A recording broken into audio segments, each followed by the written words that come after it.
Kita ke informasi lain, Kementerian Luar Negeri resmi melayangkan aduan kepada otoritas Inggris terkait tindakan aktris film dewasa Bonnie Blue yang melecehkan bendera merah putih dalam salah satu videonya yang viral.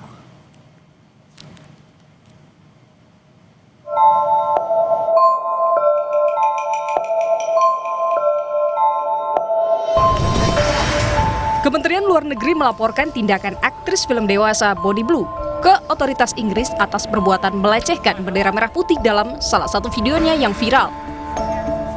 Pemerintah Indonesia menyesalkan tindakan tidak pantas yang dilakukan aktris film dewasa Bonnie Blue atau Tia Emma Blinger di depan Kedutaan Besar RI di London, Inggris dan beredar luas di media sosial.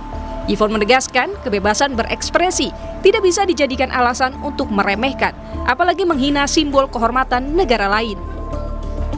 Terkait aksi yang dilakukan di depan gedung KBRI London pada 15 Desember 2025, serta beredarnya konten tersebut di media sosial, KBRI London telah berkoordinasi secara intensif dengan pemerintah pusat dan otoritas setempat di Inggris. Tindakan tersebut memanfaatkan simbol negara Indonesia, bendera merah putih dengan tidak hormat. Perlu kami tegaskan bahwa bendera merah putih merupakan simbol kedaulatan, kehormatan, dan identitas bangsa yang wajib dihormati oleh siapapun, dimanapun berada. Kami juga menegaskan bahwa kebebasan berekspresi tidak dapat digunakan sebagai pembenaran untuk merendahkan simbol negara lain atau mencederai prinsip saling menghormati dalam hubungan antar negara.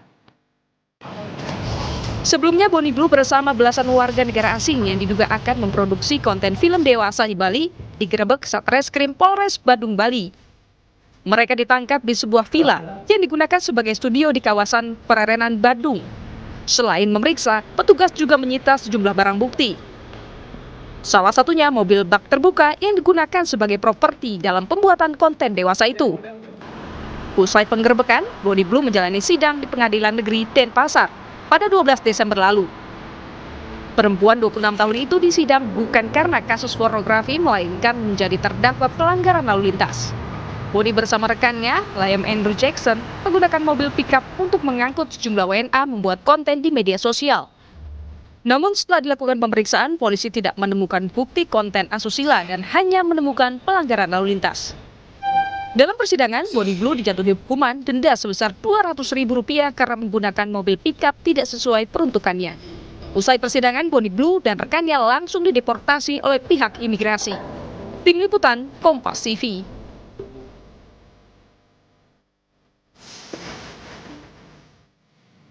Kita ulas langkah Kemlu mempersoalkan aksi aktris film dewasa Bonnie Blue yang dinilai menghina bendera merah putih di depan KBRI London, Inggris. Bersama Guru Besar Hukum Internasional UI, Hikmahanto Juwana. Prof. Hikmahanto, selamat petang. Selamat petang. Prof. Hikmahanto, bagaimana Anda melihat langkah Kemlu dan KBRI mengadukan kasus ini ke otoritas sana? Apakah ini adalah langkah yang tepat? Menurut saya langkah yang tepat ya, karena memang peristiwa ini kan terjadinya di London ya. Dan tentu kalau Kedutaan Besar merasa bahwa ini merupakan tindakan yang tidak seharusnya, maka Kedutaan Besar akan menyampaikan hal ini ke otoritas tempat, yaitu kepolisian di London. Dan saya mendengar bahwa Duta Besar kita juga sudah menyampaikan hal ini ke pemerintah Inggris. Meskipun kita harus paham bahwa masalah ini bukan masalah antar dua negara. Jadi yang melakukan tindakan ini kan adalah warga negara Inggris ya, bukan oleh oknum pemerintah Inggris. Kalau oknum pemerintah Inggris tentu kita bisa kejar begitu. Tetapi karena ini yang dilakukan oleh warga negara Inggris, tentu kita bisa menyampaikan ketidaksukaan kita kepada pemerintah Inggris melalui Kementerian Luar Negerinya di sana, dan ini sudah dilakukan. Nah, sekarang ini yang kita tinggal menunggu follow up dari apa yang dilakukan oleh polisi Inggris.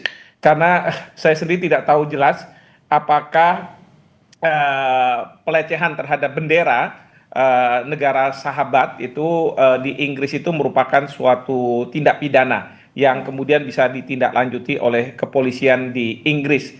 Karena sekali lagi di Inggris mereka punya hukum mereka sendiri, sistem mereka sendiri. Kalau di Indonesia memang itu bisa gitu ya, berdasarkan pasal 66 Undang-Undang Bendera. Tetapi sekali lagi ini berlakunya di Inggris, sehingga kita tidak tahu seperti apa Oke. nanti akan dilakukan oleh polisi Inggris. Oke, tapi Prof, kalau misalnya kita memang mau mempersoalkan ini, apalagi langkah yang bisa kita lakukan? Apakah misalnya melakukan blacklist dari imigrasi, perlu sejauh itu kah? Blacklist dari imigrasi sebenarnya sudah dilakukan. Yang saya tahu bahwa yang bersangkutan ini kan dideportasi dan sudah di blacklist untuk jangka waktu 10 tahun. Nah, sebenarnya kita harus hati-hati karena Bonnie Blues ini memang di mana-mana memunculkan kontroversi, termasuk di negara lain ya, di Australia misalnya. Dan menurut saya jangan kemudian kita hanyut dalam provokasi yang bersangkutan lakukan. Ya, jangan sampai ini mempengaruhi hubungan antara Indonesia dengan Inggris karena ini tidak merepresentasikan pemerintah Inggris. Kedua, bahwa kalaupun kita mau paksakan, apa yang bisa kita lakukan kalau misalnya di dalam hukum di negara Inggris itu misalnya ya tidak dianggap sebagai suatu tindak pidana. Kita juga harus paham juga di negara-negara, banyak negara kalau kita lihat banyak bendera-bendera negara itu diinjak-injak. Bahkan mohon maaf, kita di Indonesia pun kalau kita tidak suka dengan satu pemerintahan kebijakan gitu ya, para pendemo itu juga kadang-kadang juga menginjak-injak bendera kita. Nah, oleh karena itu yang saya minta adalah, yang saya berharap adalah pemerintah kita sudah melakukan melalui Kedutaan Besar Inggris apa yang bisa dilakukan, tetapi sekali lagi jangan sampai kita terprovokasi. Oke, Prof. Hikmahanto Juwana, Guru Besar Hukum Internasional Universitas Indonesia, terima kasih sudah berbagi bersama kami. Prof, sehat selalu. Terima kasih.